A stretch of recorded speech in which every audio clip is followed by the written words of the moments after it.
Assalamualaikum dan salam sejahtera.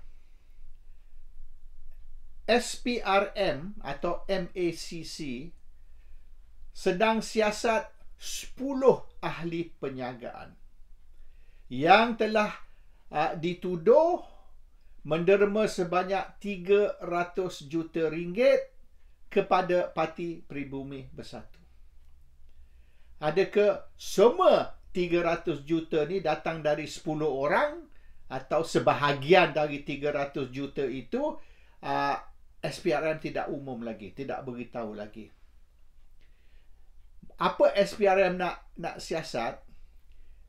Adakah 10 ahli penjagaan tersebut atau individu tersebut menerima projek kerajaan atau kontrak kerajaan? Ini bermakna mereka derma kerana mereka dapat projek atau kontrak kerajaan. Jadi ini boleh dianggap sebagai rasuah. Balasan yang diberi kepada peribumi untuk projek atau kontrak yang mereka terima. Jadi ini akan maksudnya rasuah. So, tuduhan 300 juta ringgit ni datang dari Anwar Ibrahim. Mula-mula dia kata 600 bilion, lepas tu turun 520 bilion, lepas tu 92.5 bilion. Sekarang ni jumlah dia ialah 300 juta dan dikatakan 300 juta tu yang dirampas dari bank atau yang dibeku di dalam bank. Tapi kalau ikut penyata kira-kira tahun 2000 dan tahun 2021 tak ada 300 juta. Ini dikatakan berlaku semasa Muhyiddin Yassin Perdana Menteri. Jadi bermaknanya tahun 2000 dan 2021. Tapi tak ada. Dan sekira berlaku kemudian, katalah tahun 2022, iaitu tahun lepas, masa tu Muhyiddin bukan Perdana Menteri. Muhyiddin tak ada kuasa nak bagi projek kepada mana-mana syarikat. So, has to be 2020 atau 2021 perkara ini berlaku. Tapi akaun tu sudah ada dalam internet. Boleh masuk internet, boleh pergi Malaysia Today, boleh tengok akaun tu. Tak ada. 300 million. Don't have in the accounts. Tapi mereka kata yang dibeku dalam bank 300 juta. Yang saya tahu, duit Parti Pribumi Bersatu yang ada dalam bank yang telah dibeku lebih kurang 20 juta. 20 million. So, kalau yang dibeku dalam bank hanya dalam lingkungan 20 atau 20 juta lebih sikit, macam mana Anwar umum kata 300 juta dirampas, dibeku di dalam bank? Jadi ini satu pembohongan. There's no 300 million frozen in the party's bank. Kalau ada pun dalam 20 juta. Dan akaun menunjukkan pendapatan mereka hanya 100 juta setahun. Bermaknanya tahun 2000 100 juta, tahun 2020 100 juta, tahun 2021 juga 100 juta. Jadi kesemuanya dalam 200 juta. Dan duit ni telah dibelanja untuk pentadbiran, untuk kegiatan dan macam-macam. Jadi yang ada dalam bank tu hanya 1.8 baki yang ada dalam tangan ialah 1.8 juta after tolak expenses dan sebagainya. So ini satu kekeliruan. Akaun tak tunjuk 300 juta, tapi Anwar umum 300 juta. So 300 million tu yang dibeku di dalam bank tu, bank mana? Bank parti ke bank orang lain? Ini satu perkara yang belum diumum, jadi masih di dalam siasatan. So kita tunggu tengok siasatan. Because the figures cannot be reconciled. Jumlah dia bercanggah. Apa dalam akaun, yang dalam bank tu dikatakan dirampas, dibeku 20 juta, jadi Anwar kata 300 juta dalam bank account parti, which is not true. So Anwar mungkin nak bohong atau Anwar tak tahu cerita sebenar. Tapi saya nak ini cerita sikit tentang PKR. Lebih kurang 22 tahun dulu, 22 years ago, lebih kurang lah 22-23 tahun dulu. PKR sebelum tu dipanggil PKN, Parti Keadilan Nasional. Belum lagi Parti Keadilan Rakyat. PKR tu ditubuhkan beberapa hari kemudian selepas mesyuarat agung di Sungai Petani. Jadi di mesyuarat agung Sungai Petani itu pemuda PKR telah bentang usul. Dan semasa pembentangan usul PKN, dia PKR tu berlaku kemudian, a few days later. Dalam PKR atau PKN punya mesyuarat agung di Sungai Petani, pemuda PKR telah membentang usul. Dan yang ditugaskan untuk membentang usul ialah Hanafiah Man. Hanafiah Man ni bentang usul bagi pihak pemuda PKR. Dan usul yang mereka bentang ni, mereka kutuk Dr. Wan Azizah, Wan Ismail, Presiden Parti. Mereka kata ini PKR punya tuduhan lah, atau PKN punya tuduhan. Mereka kata Wan Azizah ni terima berjuta-juta donation dari berbagai-bagai sumber. Sumber luar negara dan sumber dalam negara. Ahli penjagaan, businessman, syarikat-syarikat, bukan saja di Malaysia, di Amerika dan di beberapa negara telah menderma, telah memberi donation kepada parti. Berjuta-juta. Tapi duit tu disimpan oleh Wan Azizah. Duit tu tidak turun kepada parti, terutama sekali pemuda. Pemuda ni menderita. Pemuda ni tak ada duit. Pemuda ni tengah susah. Kegiatan semua tak ada kewangan. Tapi orang di atas tu, dan Hanafiah Man tunjuk pointed ke Wan Azizah, orang yang duduk di atas pentas tu, orang yang atas stage tu hidup mewah.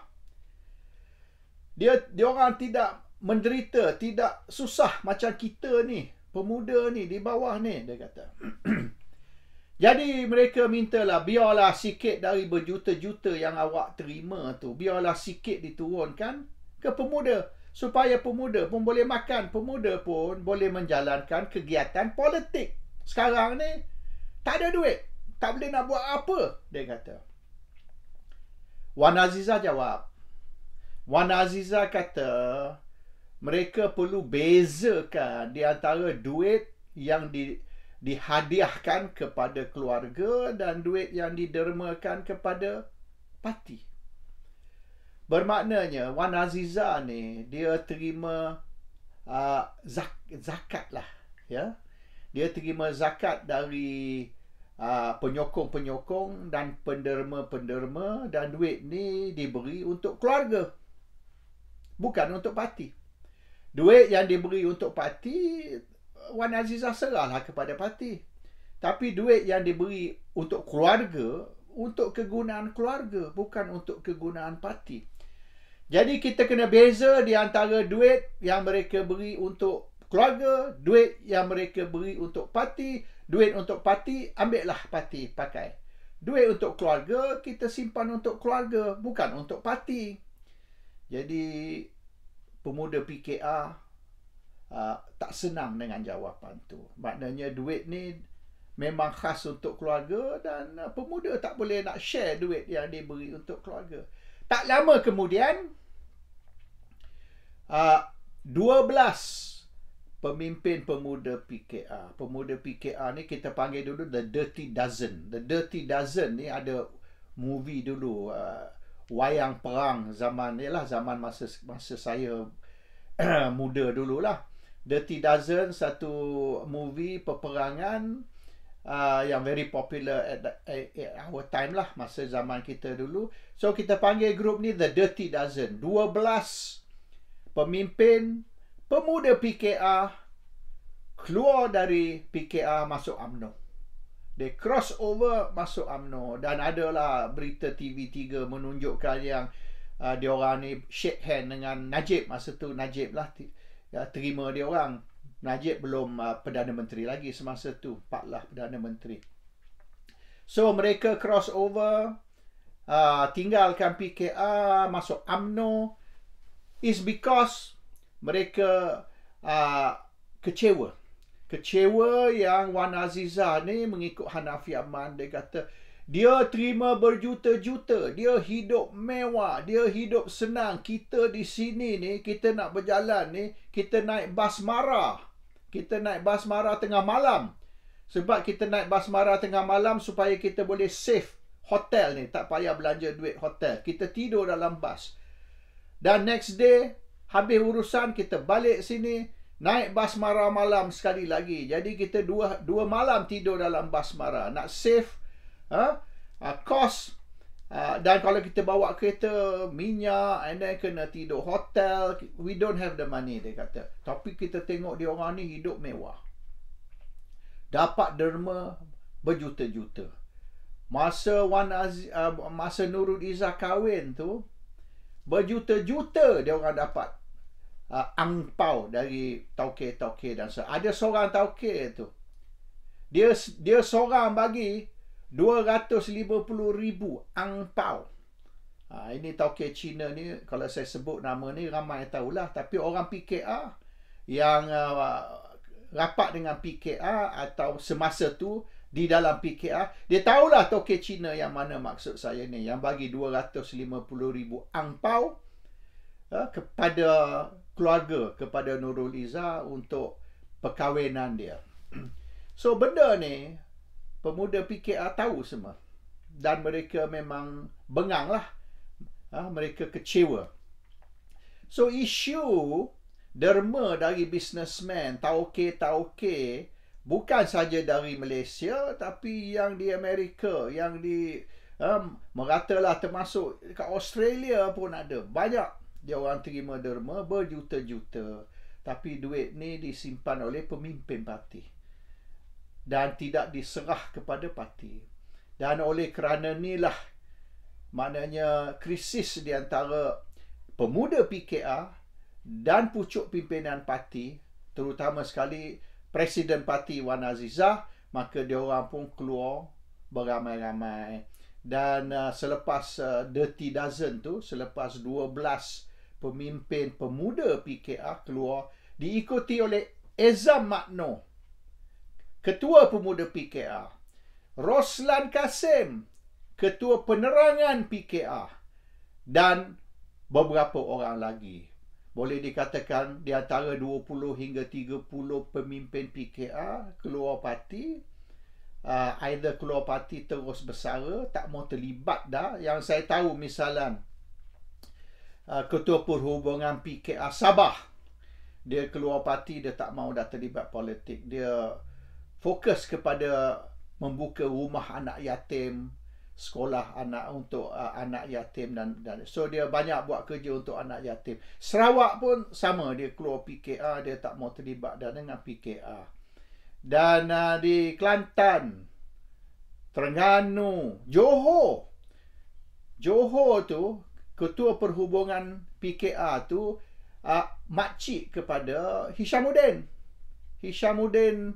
Tun Hussein, the auntie of Hishamuddin. Dia pun, dia ada jumpa saya. Dia kata dia dah tak boleh dah. PKR ni dah salah jalan. PKR ni banyak dah main duit. Dia orang ni banyak kebas duit. Jadi dia tak boleh dah nak bersama. Sebab tujuan dia menjadi pemimpin PKR dan Ketua Perhubungan PKR Negeri Johor ialah untuk membawa reformasi. Tapi nampaknya PKR ni, dia perlu reformasi parti dia sendiri dulu. Dan perkara ni 20 tahun lebih ni semua ni berlaku. Yang Ketua Perhubungan PKR Sabah, adik kepada Sadiq Ruak, bukan orang lain. Jadi di Johor ni anti Hishamuddin Hussein, di Sabah ni sister kepada Saleh Keruak, Dan banyak lagi lah, Pahang, Terengganu, Kelantan, dia orang semua keluar. Dia orang semua keluar sebabnya satu aja. Sebab dia nampak ni PKR ni korup. PKR ni banyak makan duit, dan duit tu dia orang simpan untuk diri sendiri. Dia orang tak guna duit tu untuk kegiatan parti atau untuk membangunkan parti. Ini 22 tahun, 20 tahun dulu, di mana tercetusnya krisis pasal salah guna duit, krisis tentang pemimpin PKR terima berjuta-juta tapi tak belanja untuk parti, dan mereka semua keluar. Mereka semua keluar. Yang keluar tu one shot 12 kali itu. Mass resignation ialah pemimpin pemuda PKR yang crossover dan disambut oleh Najib Tun Razak dan dia orang semua ahli UMNO, termasuk Lokman Adam, seorang darinya. Dan yang aneh sekali, sebelum dia orang keluar parti, mungkin setahun ke 2 tahun sebelum tu, mereka telah buat sumpah keramat. Mereka telah sumpah dengan nama Allah, mereka tidak akan kembali ke UMNO. Sumpah keramat. Dan mereka buat sumpah keramat ni di merata tempat. Mereka buat roadshow, jelajah ke beberapa negeri, di Pulau Pinang lah, di Perak lah, di Terengganu lah, merata. Di Gombak dia orang buat, yang di Selangor tu. Jadi mereka buat sumpah keramat, bersumpah dengan nama Allah, mereka tidak akan kembali ke UMNO. Akhirnya semua kembali ke UMNO. Yelah, sebab tu is one thing. Sebabnya kerana krisis tentang duit. Tentang duit yang parti terima. Mereka tuduh kata parti terima. Wan Azizah kata ini bukan duit parti, ini duit yang diberi kepada keluarga. Jadi itu krisis lah. Tapi sebab tu satu. Yang penting mereka telah buat sumpah keramat, bersumpah dengan nama Allah, tidak akan kembali ke UMNO. Akhirnya semua kembali ke UMNO. Seorang daripadanya Lokman Nur Adam. Jadi Lokman ni banyak dia bangkitkan cacat ataupun kesalahan orang lain. Dia tu kita ambil satu sudah. Selepas bersumpah dengan nama Allah, sumpah keramat, tidak akan kembali ke UMNO, dia kembali ke UMNO. Sebab tu not important. Sebab apabila you buat sumpah keramat, is unconditional. You tidak kata, saya bersumpah dengan nama Allah, saya tidak akan kembali ke UMNO, kecuali sekira berlaku perkara-perkara demikian. Tak ada. Dia tidak ada kecuali oleh kerana sebab demikian, tak ada. It's unconditional. Saya bersumpah dengan nama Allah, saya tidak akan balik ke UMNO, full stop. No conditions. Dan Lokman ni sebelum dia nak kutuk orang lain, bangkit keburukan lah, kesalahan lah, kelemahan orang lain, lebih baik dia fikir sendiri yang dia telah bersumpah dengan nama Allah dan dia langgar sumpah dia. Dan satu hari balasan akan turun dari Allah. Sebab Allah ni, dia kadang-kadang Allah ni beri balasan dunia terlebih dahulu sebelum balasan akhirat, untuk nak menunjukkan kepada manusia, kalau you main sumpah, you salah guna sumpah, you akan dibalas dengan bala.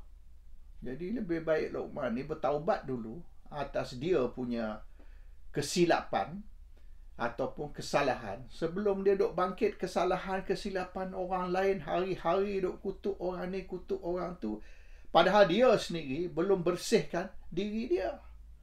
Assalamualaikum. Salam sejahtera.